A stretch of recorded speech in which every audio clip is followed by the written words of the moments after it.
बिस्मिल्लाहिर्रहमानिर्रहीम। मेहमान नवाज़ी हमारी रवायात का हिस्सा है।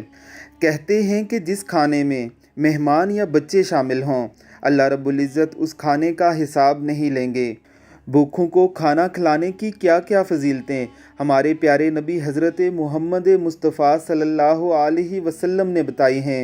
यही वजह है कि शेख अब्दुल कादिर जिलानी रहमहुल्लाह फरमाते थे कि अगर अल्लाह मुझे तौफ़ीक दे तो मैं अल्लाह रब्बुल इज़्ज़त की तमाम मखलूक़ात को खाना खिलाया करूँगा।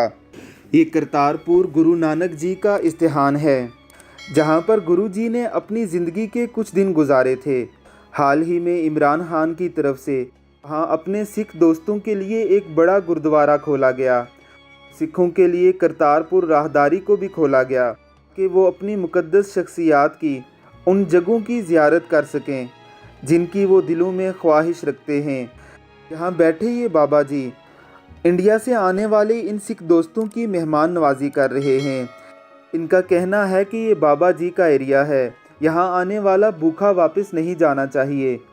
इनकी ये भी ऑफ़र है कि इंडिया से आने वाला अगर कोई सिख भाई खाना फ्री में खाना चाहता है, उसके पास पैसे नहीं, तो वो यहाँ से फ्री में खाना खा सकता है। अगरचे ये ऑफ़र पाकिस्तानियों के लिए नहीं है, क्योंकि ये पाकिस्तानियों का अपना मुल्क है और वो यहाँ पर मेहमान नहीं हैं। इस मुसलमान दरवेश बाबा जी की दरिया दिली और सहावत को देखकर लाखों सिख इनसे मोहब्बत करते हैं, इनकी वीडियोस बनाते हैं और इनसे मोहब्बत, अमन और मेहमानदारी का दर्स लेकर जाते हैं। यही लोग पाकिस्तान की असल में पहचान हैं।